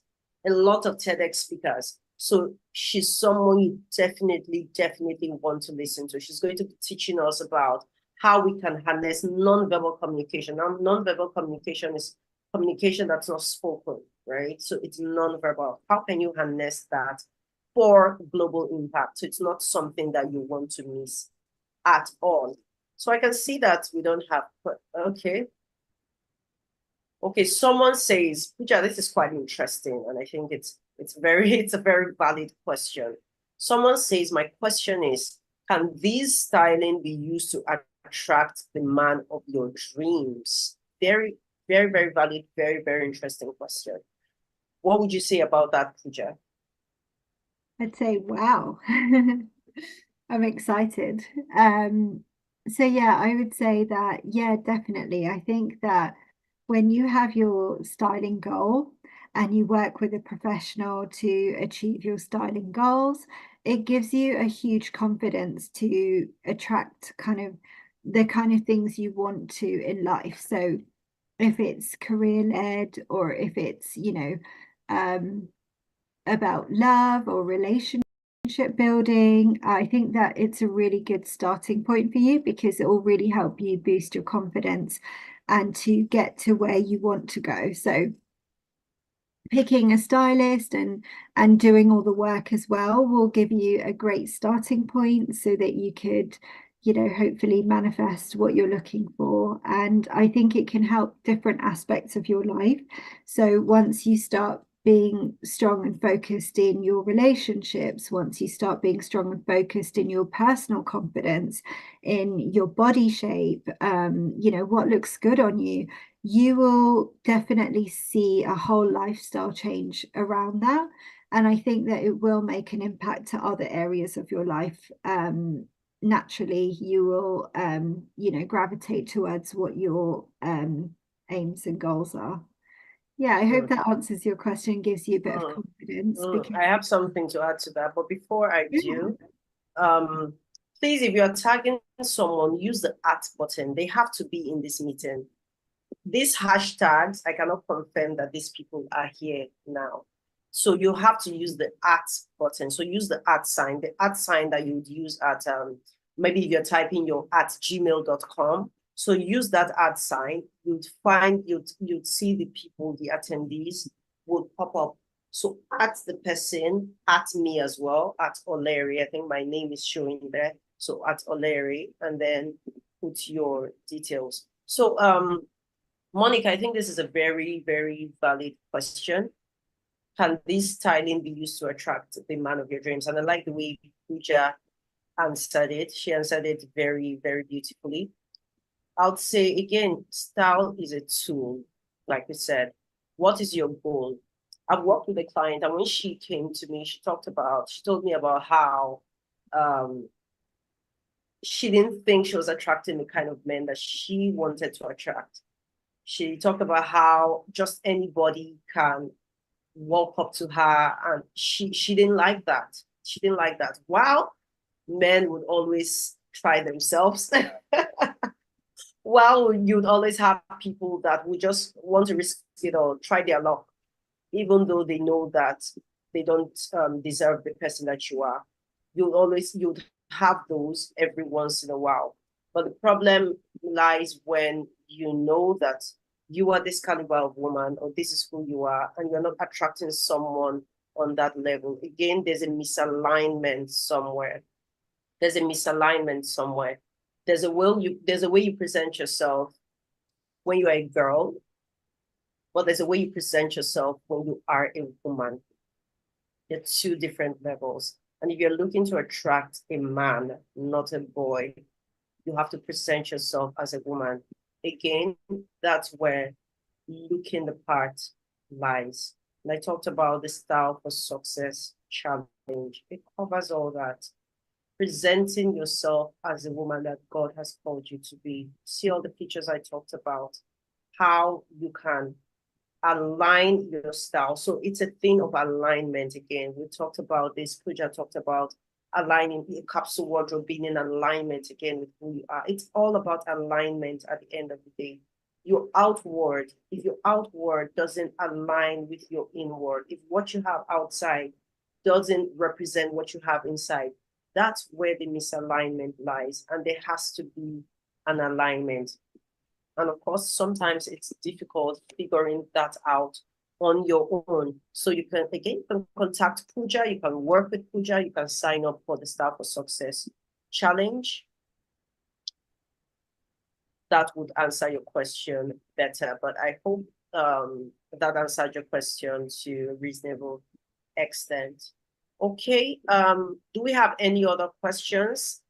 If we don't have any other questions, I think it's time to tell our guests for today, Pooja Adam, a big thank you. Thank her by dropping something that you learned to one takeaway that you got from today's session. Thank her by stating one key thing that you learned today. There's one key takeaway that you have from today's session. Please leave that in the comments. Leave that in the comments. Leave that in the comments. Okay. So Udeme, what you do, confirm that the tagged persons are in the room. Confirm that whoever is tagged is in the room. So just use the @ and type the name, confirm that the person is in the room. You can assist with that as well. Just confirm that the tagged people are in the room. So there's another question, Pooja. Can you take this question before you leave? I know your time is far spent, but can you take one more question? Yeah, sure. Yeah. Okay, someone says, what are the must-have colors of blazers or jackets that a female should have? Yeah, I guess sometimes with style there's no right or wrong answers, but I guess for anyone that tuned into the color session yesterday might have got some insights, because I think that color is really important, and you should also bear in mind that there are basically colors that suit everyone. So you might think that, black might not suit me, or navy might not suit me, or gray, whatever it is. But I think that once you kind of feel confident in the colors that you've chosen for yourself and you've worked on it, I think you can definitely start to have a bit more of a capsule going with your blazers. So what you could do is you could start by owning the more sort of authoritative colors, so like black, navy, or gray, and use that as sort of your starting point, because they would go with everything. And then once you've sort of worked with those, and depending on which ones you go for, then you could add in some either summer or autumn or winter upgrades. So you could have sort of, for summer, you might incorporate a white blazer because it will complement the season that you're in. And then for winter, you might want to opt for sort of a really nice burgundy that complements you in the winter months. It's a bit cold, but actually you want to kind of have that autumn feel about you. It adds a bit of color, but it's not too bright. And if you're someone that's quite maximalist and loves wearing color, and you work in a profession that allows you to wear a lot of color, then I would say then you could go, towards like a bright green blazer or like a pink blazer to kind of showcase a bit of your personality. But I think it's important to opt for maybe 2 or 3 options to start with, maximum. And then once you're more confident with those and you wear them more regularly, then you can incorporate different colors as you go along. And then, yeah, invest wisely. So start to look at what it is you want from your blazer, set your budget, and learn how to shop, like, so that you could have a blazer that lasts you for a long period of time.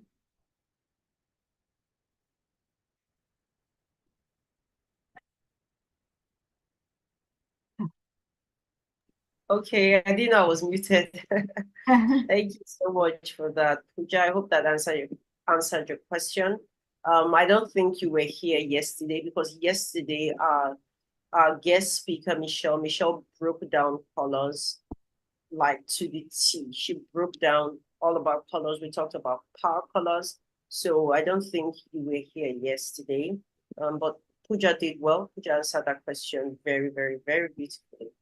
I think that's all. There's so much that people learned. I don't know if you can see the comments, Pooja, but Yeah, I'm having a look now. So yeah, it's really nice to see what you've taken away. yes, yes, yes. Thank you so much. I think we'll draw the curtains here. Please do not miss tomorrow's session. We're talking about harnessing non-verbal communications for global impact. Again, if you're a female leader, you know how important impact is to your brand. So do not miss tomorrow. Same time, same place.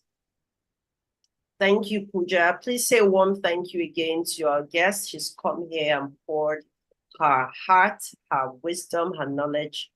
Please say a big thank you to her. Thank you so much, Pooja. Thank you, thank you, thank you, thank you, thank you, thank you, thank you, thank you. Thank Thank you. you, beautiful ladies, for being a wonderful, wonderful, wonderful, wonderful audience. Thank you so much. Thanks so much for having me, Olere, and your team for this amazing summit. You're giving so much wealth of knowledge to people about styling who might not have considered that before. So I think it's great to have these conversations and obviously meeting some brilliant ladies through it as well. So yeah, I love what you do and can't wait for another one tomorrow as well. Thank you so much, Pooja. It's been an amazing time with you. Thank you. Thank you so much.